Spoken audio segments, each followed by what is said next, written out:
Hello everybody, welcome to the very first instalment of Higurashi When They Cry. We're starting right at the start.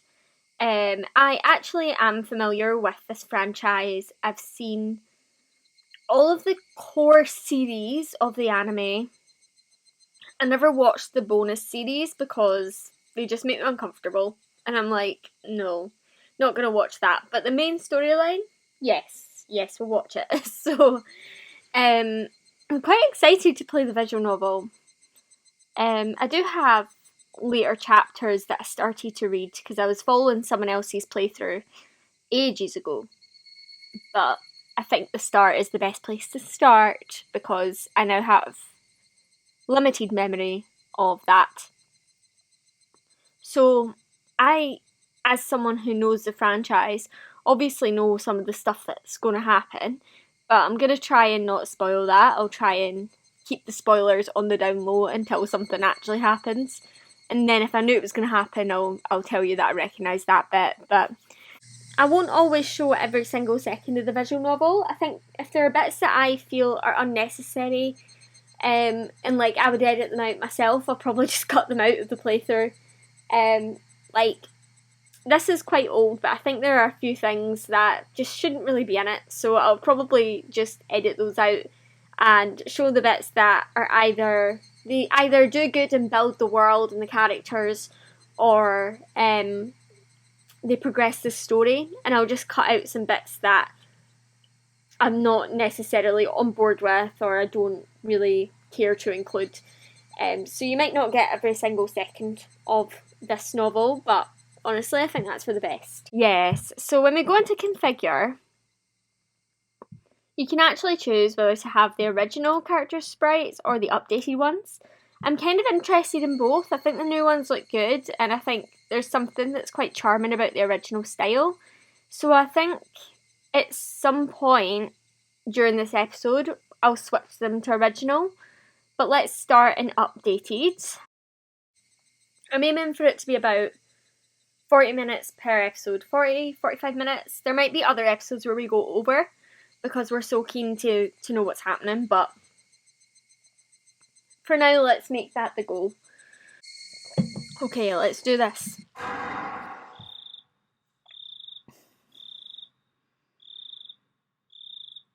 Welcome to the world of Higurashi When They Cry. The Onikakushi arc will be the opening inviting you into this world. Don't play tough. Please just enjoy life in Hinamazawa to the fullest. The difficulty is extremely high, but I hope you will enjoy the reward. Okay, let's get started. Oh my god, I didn't expect that. Please do not lament. I will forgive you, even if the world will not forgive you. Please do not lament. I will forgive you, even if you will not forgive the world. So please tell me, what will it take for you to forgive me? This is a work of fiction. Any resemblance to actual persons or organisations is coincidental. The early summer of the 58th year of the Showa era. Oh, this is quite fast-paced. If I was going to be ripped apart anyways, having my body ripped apart would have been far better. I trusted her. No, I still trust her. Even in this very moment, I trust her.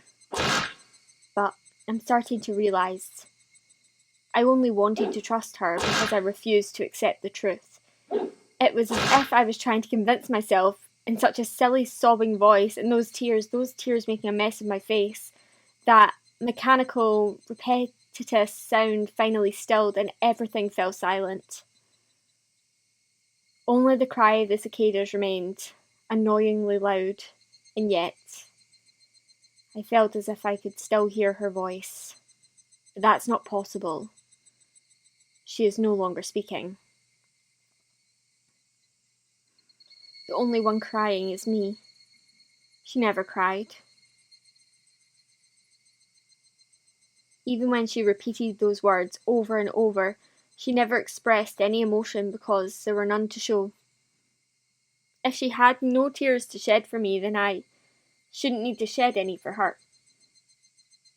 Then why this pain, my eyes getting moist? Why was this happening? I still wanted to believe I hadn't been split apart. That's enough, right? Inside me, an inner voice whispered gently. My spirit had suffered enough, and countless times I'd wavered over whether I should just throw the battered thing away, except I've stubbornly refused to do that, haven't I? I'd feel better if I just threw it away. Even knowing that, I chose to believe, didn't I? Only I can understand that painful struggle and appreciate it. Hey, me? I've tried more than enough. I'll acknowledge that much. So, isn't it alright to just take the easy way out? Besides, I'm not throwing it away. I'm leaving it behind with her. Like flowers by a grave. Now then, calm your nerves. Even though you can't feel your right arm, just lift it up. And with every swing, forget a little more. The kindness made me happy. That adorable smile brought me joy. I liked petting your head. I loved how demure you were. That's very creepy, because this will be the last time. Because when I swing this down, I'll forget.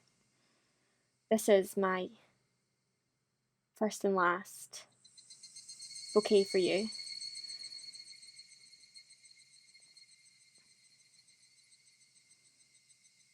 Perhaps I really did love you.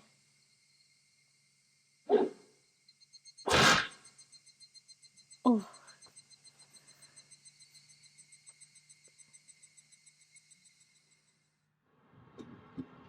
Somebody has been apologising for a while now. I wonder what she's apologising for. It felt wrong to eavesdrop, so I tried to ignore it.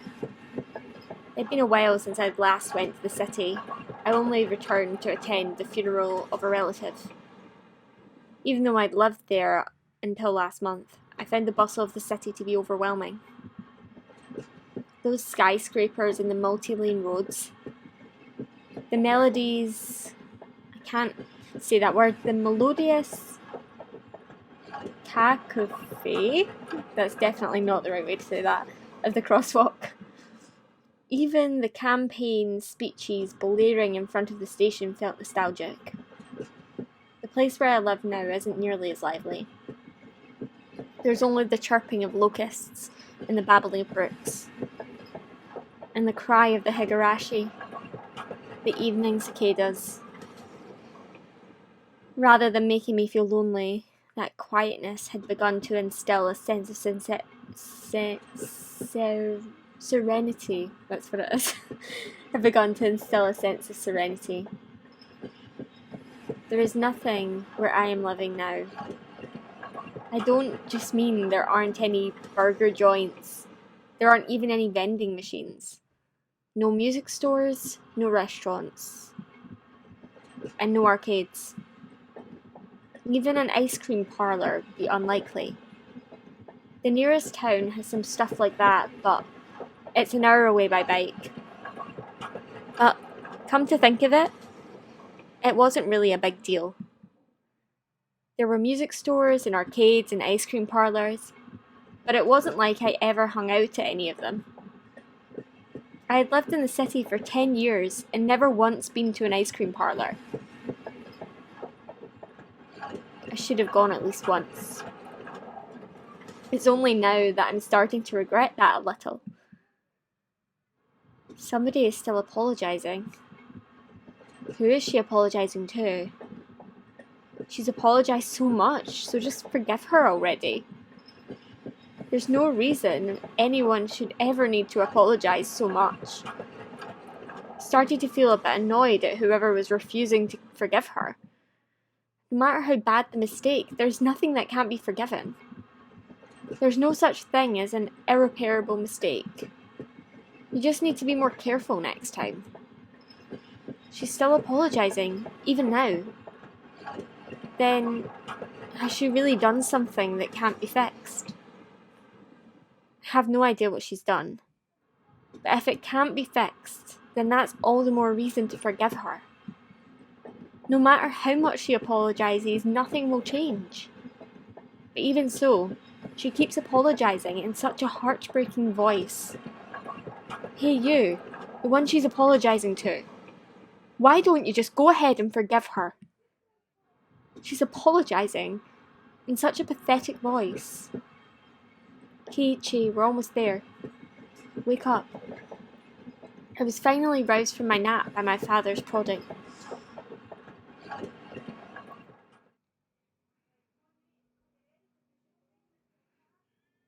It seemed the train had reached its final stop. We'd spent hours riding everything from the bullet train to the local routes. It was hard to believe that the landscape beyond the window and the city I was in half a day ago were in the same country. No, that they were even from the same era. From there, we'd take a car deeper into the mountains.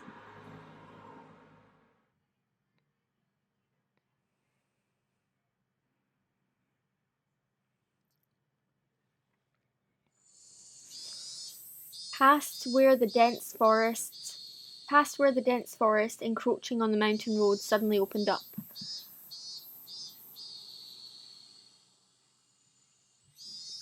There, where I live now, Hinamazawa.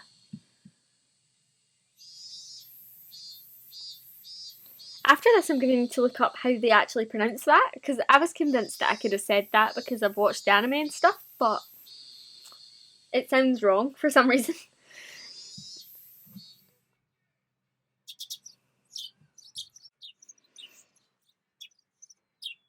Even though we were approaching the summer, the morning air still had a frigid bite. Although, in exchange, you could fill your lungs up with crisp, clean air. Flipping open the window, I was greeted with a verdant expanse. Nothing but trees. The neighbouring house was far away on the other side, so I was probably the only one enjoying that view and that air. I filled my lungs with another deep breath. Since I started living in Hinamazawa, I realised that even air had its own taste. I quickly finished getting ready for school and headed downstairs for breakfast.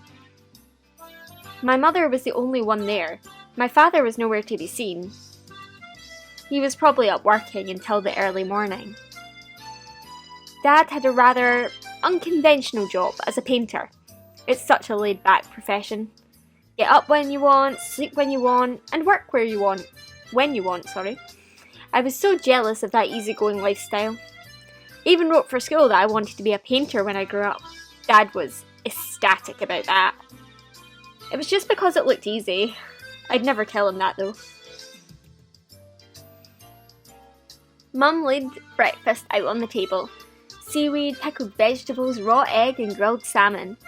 My mum was such a good cook. It was scary. A perfect, immaculate, ideal breakfast. Unlike my dad, who didn't even know the meaning of the word schedule, my mum never squandered any time or effort. She hummed a little tune as she brought over the miso soup. It seemed like she was in a good mood. I'm so happy you've been waking up early ever since we moved here, Keiichi. If I don't wake up early, I won't have time to eat breakfast. I thought I was being cute, responding with a wise crack after being praised for being good. Full bowl of rice, or will half be enough? Pile it on. First, I savoured the steaming hot rice with the seaweed. After that, I covered it with the egg. Between bites of rice, I enjoyed the crunch of pickles. Not bad at all. Excellent, as usual. Watching me clean my plate, Mum gave me a warm smile. I'm so happy you haven't skipped breakfast ever since you moved here, Keiichi. I was not a morning person when we lived in the city. I slept right until the last minute before school and rarely ate breakfast. boycotting the breakfast Mum made me each morning. That was probably the only way I could protest being forced to attend school. I guess that was what you'd call my rebellious phase. I wouldn't so much as look at the breakfast she woke up early every day to make. If I could go back in time, I'd slap myself. Mindful of the time, Mum rushed me along with a wide grin. Isn't it about time to meet up with Rena-chan? Hurry, hurry. Mum really seemed to enjoy the fact that her son was going to school with a girl. Rena is one of my classmates. She really loved looking after people, coming to meet me every day without fail. The way I looked at it, a guy my age walking to school with a girl was just lame. But well, keeping a classmate waiting for me every day wouldn't be very considerate. Seriously though, how long does Rena have to wait for me every morning? Taking one last gulp of miso soup, I raced out. Please thank Rena-chan for the pickles. Come to think of it, those pickles weren't store-bought, were they? If I'd known that, I would have savoured them a bit more. Morning.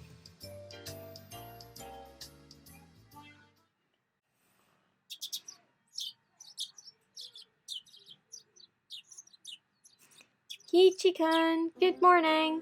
Her cheerful greeting was as fresh as the morning itself. You're always so early. You should try sleeping in sometime. If I sleep in, I'll keep you waiting. She's so conscientious and such a good person. If that ever happens, I'll just leave you behind. Kichi-kun, you're so cold. I wait for you all the time. I'll leave you in the dust. Without looking back. Why are you so mean? Why? Rena had a slightly troubled look on her face. Toying with her was rather fun because of how quickly her mood changed. I'm kidding, I'd wait for you.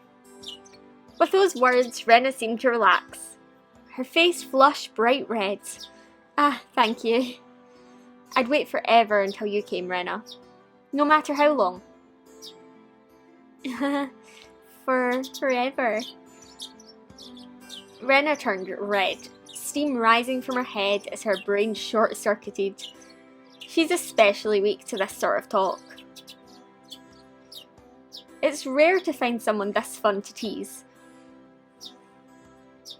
Have you ever read a romance novel, Rena? Huh? I haven't. Never read any before. From that response, I'd gather she was interested in them, but was too embarrassed to actually buy one. I couldn't imagine what would happen if she did read one. She'd probably turn red and pass out.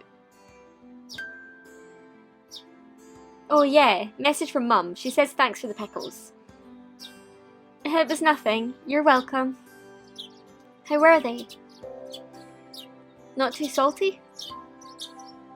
They weren't that salty. Actually, they had a pretty light flavour to them. It would have been fine to just be honest and say that they were good, but apparently I couldn't be that forthright. I'd like to ask something before that. Were you the one who pickled them, Rena? Or was it your mum? Huh? Why do you ask? Were they too salty? Her attitude completely changed as she began to panic frantically. Was it you, Rena, or was it your mum? Why are you asking who made them? Why? Depending on who made them, my opinion of them might change drastically. Huh?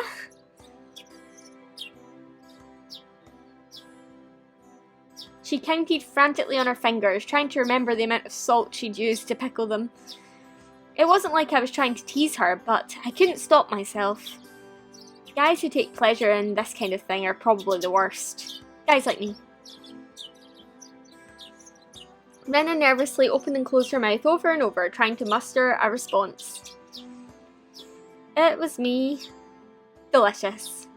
Huh? Pretty good, just like the last ones. They went perfectly with the rice. Her face went bright red again. She was completely spacing out.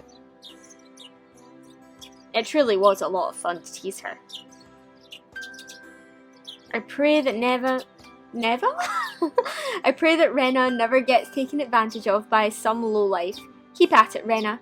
I'll train it until you can handle it like the average person. Or so I decided for myself. Let's go. If we keep Neon waiting, we'll never hear the end of it. Seeing as she just kept spacing out otherwise, I called Rena back to reality so we could make our way to school. This strange, easily flustered girl is Rena Ryugu. I've only known her for about a month, but I've come to realise it's not just... That went really fast, I couldn't read the end of it. It's not just her that's strange, I think that's what it said. Mi-chan, good morning!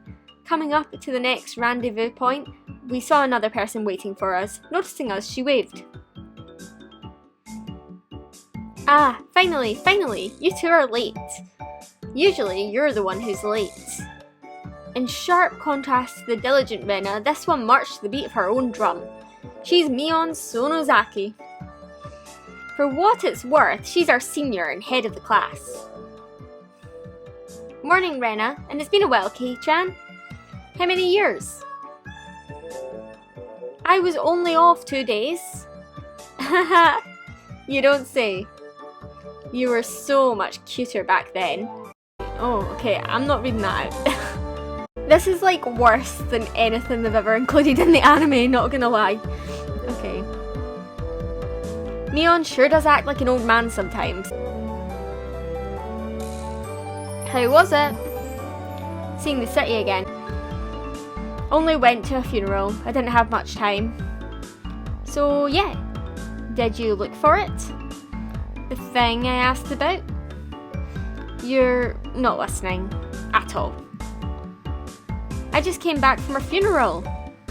I didn't have any time to look around in toy stores. Tisk, tisk, tisk. Toy stores and hobby stores are completely different, you know. It's really difficult to get Western stuff around here after all. Is this about games again, Mi-chan? Mion nodded proudly as Rena giggled. Yep, I wanted Kei-chan to bring me back a Westport catalogue, you see. Westport was short for Western Imported Games. Using that abbreviation did make it sound pretty geeky. You can just get them to send you one in the mail, can't you? Well, I guess we have to now. I'm gonna see if I can switch over. I'm gonna save it. I'll see if I can switch over to the old sprites. Menu. Yeah. That's good, you can save it pretty much any time. Let's do this. Configure to original sprites. Close. Continue. Load. Oh wow, what a change. Let's see, where were we? You can just get them to send you one in the mail, can't you? Well, guess I have to now. I'm going to get another game full of action. This time, I'd like a game that's easy to understand. Mion is a board and card game enthusiast, and I hear she's collected quite a lot of different ones. According to Rena, Mion's room has become some kind of museum for domestic and foreign gamers. If there's a game you'd think I'd understand, let me play too. Of course. If Kei-chan is up for it, I should warn you though, we're pretty tough. Just what I want. I play all sorts of games. I don't intend to lose. Whoa. Then we'll let you in the group this time, I guess. Bristling with joy from head to toe, Rena looked back and forth between me and Mion. Mion gave her an affirmative wink, and her expression perked up even further. I thought boys preferred playing outside more, so I figured you wouldn't want to. Rena laughed happily. From such a friendly conversation, you wouldn't think I moved here less than a month ago. I understood that they did all they could to make a transfer student like me feel at home. I'll have to try harder to fit in, so they won't feel like they have to make me feel welcome. I felt like I acted a bit more open than I usually am. It should probably be about right for this place.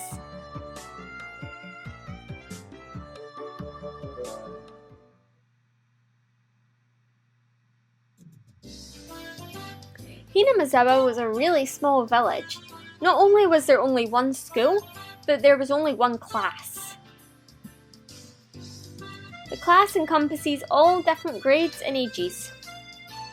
There were about 30 students at different levels, and they all study in the same class. I'm told that, long ago, there used to be a bigger school building, and they had actual separate classes. However, it seemed something happened that made it become a single class, and now it stayed that way out of tradition. I was shocked at first, but humans adapt pretty quickly. I've already gotten quite used to it. The sound of children playing right from the morning. With such a lively mood, it felt more like a kindergarten than a proper school. Not that it was a bad thing. Mion, who had been walking in front of us up until then, suddenly let me take the lead. Right in front of the classroom door. So I was meant to slide the door open and enter the room first. Too bad. I wasn't going to fall for that again. To think you'd give up the lead here. You meant for this to be a test of my skills. Mion chuckled with a haughty smirk on her face. What is it, you guys? Step back, Rena, it's dangerous. She's here. Huh? Then Satoko-chan is... Her name was Satoko Hojo. She was a disrespectful, impudent and bossy kid. The way she talks was annoying, but it would be immature to get worked up over just that. The real problem was this. Quite the obvious trap. Blackboard eraser wedged in the door. It's too obvious, Satoko. A haughty laugh came from behind the door. Excellent, Kei-chan. I guess that means you win this round. No, this is Satoko we're talking about. I doubt this is it. After falling for such intricate traps since the day I transferred, I no longer let my guard down. Satoko liked to combine a variety of traps. Traps that were simply there to bait you into the main one. Traps that relentlessly kept coming at you like a sadistic Rube Goldberg machine. The list goes on. As well as being clever, they almost never misfire. When you least expect it, she strikes. No escape, no time to relax. By the looks of it, this eraser is normal. No rocks or anything in it. I took a pretty heavy hit from a blackboard eraser loaded with rocks on my first day. So then, why don't you just open the door and let it drop? That's what it is. That's what Satoko was after, making me focus my attention upward, so as I lifted my hand to the door, there were thumbtacks stuck to the sliding door handle with tape. A frightening trap. A potent and terrifying trap. Concealed by using the blackboard eraser. An impressive combination, Satoko. But in the end, nothing more than a trivial mechanisms of a child. Assured of my victory, I threw the door open and stepped into the room. I felt something strange at my ankle. It was similar to the sensation of a jump rope catching on my leg. By the time I realised she had me, hook, line and sinker, it was already too late. I began to fall in an almost picturesque manner. Kei-chan, watch out! Instinctively reacting to Mion's shrill warning, I twisted my body in midair before I landed on the floor. Ow, ow, ow! An inkstone, filled to the brim, was placed right where I would have landed. I shuddered. Is that how you say that? Shuddered, I think. I shuddered, imagining the situation had I landed square on it. My, what do we have here? A fair morning to you, Keiichi-chan. San? Oh my goodness. My, what do we have here? A fair morning to you, Keiichi-san. Aren't we lively one this morning? Still sprawled in an awkward position, I was greeted by a mocking voice. That was a setup from your usual traps, Satoko. I haven't the faintest idea what you mean. You're quite unlucky this morning, you little... Ow, ow, ow. It seemed I'd inadvertently sprained my back a little when I'd landed. Better than landing on that inkstone. A small hand gently rubbed my head. Pain, go away. The small, dainty hand continued to gently stroke my head. You didn't sprain your back on anything, did you? If you rub it like this, the pain disappears. I thought about asking how rubbing my head would help my back, but I didn't. It's not so much about what you actually do, it's the thought that counts. Yeah, thanks Rika-chan. The pain's going away now. Yay, Rika-chan! Good morning! Oh, good morning! Good morning to you, Rena. A good morning to all. Rika-chan greeted each of us with an adorable little bow. It was infectious. Rena, Mion and I all bowed back. You're such a good kid, Rika-chan. So much better than Satoko. I glared over in her direction. Satoko was whistling while rather deliberately trying to avoid eye contact. I am the very model of a good girl. A good girl wouldn't set those nasty traps. Nothing but lies and slander. Exactly what proof? Wah! I picked up Satoko by the back of her collar. She looked like a misbehaved cat when I do this. But a cat wouldn't be setting traps. She's much harder to deal with. I'm sorry. Try saying that. If you won't say it. I cocked my index finger on my thumb, letting it tremble as I brought it closer to Satoko's forehead. I'm against violence. You don't even have any proof. Just so you know, my forehead flick really hurts. It can split plywood right in half. Eek! Stop, get away from me, you beast. She's been lonely ever since you were gone for 2 days. Rika-chan really is just so... How can I do anything more after being told that? I gently released my grip on Satoko, who at this point was on the verge of tears. She still had her eyes clamped shut as she braced herself for the forehead flick. It doesn't bother me. You mustn't cry, Satoko. Keep on fighting, yeah? Rika gently petted the head of her prankster friend. You would never guess those two are the same age. I think Satoko could learn a thing or a million from Rika-chan. Next time, set an even more amazing trap. Wait a minute. As she observed the scene, Rena's expression grew ecstatic as she began to swoon.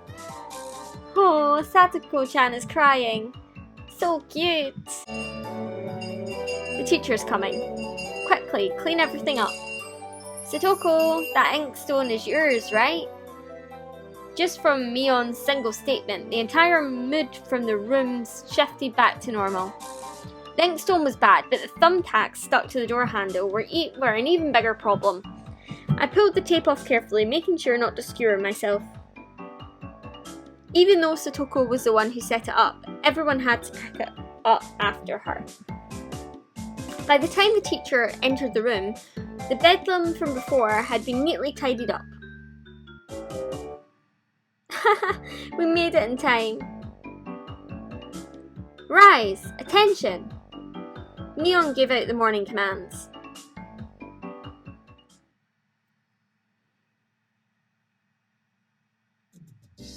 It's difficult being the teacher for all these different grades in one classroom.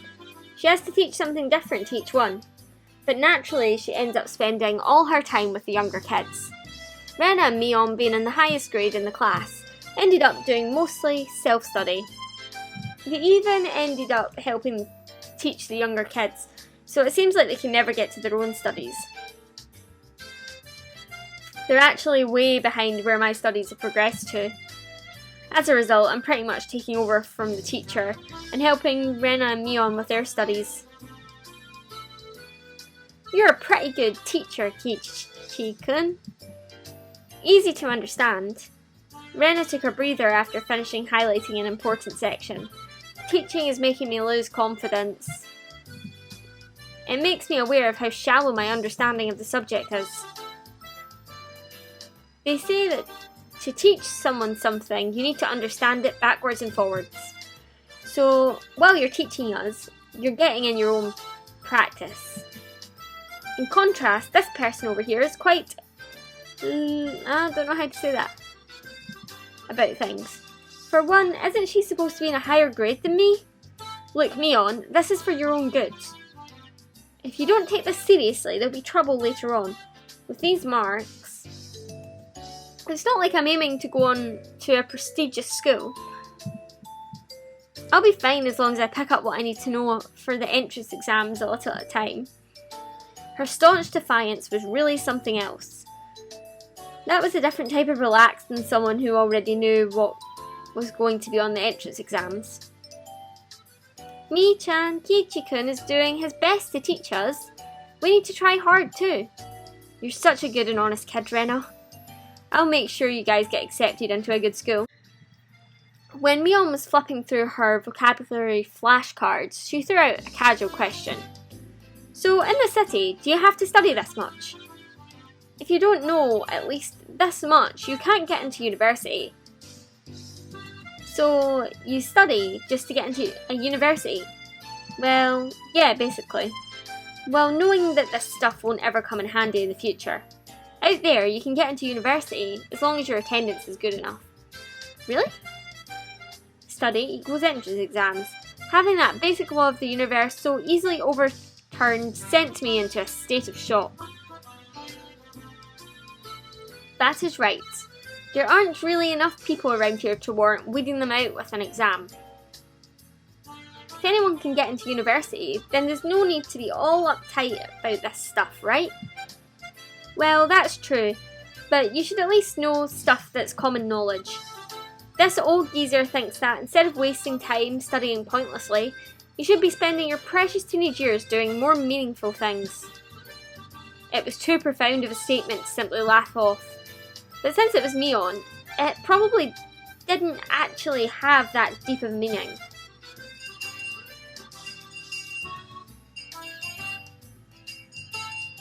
In the place of a chime, the sound of the principal waving a hand bell drifted through the classroom. K-chan, we're done! It's our wonderful lunchtime! In a complete 180 from her unmotivated state, Mion gave the commands that signalled the end of the morning period. Kichi-kun, let's have lunch! I might have been making a very troubled face. Okay. I think we'll save here because it's 31 minutes and I've got things to do. So, how do I do this? Quick save. Lock. No. Okay.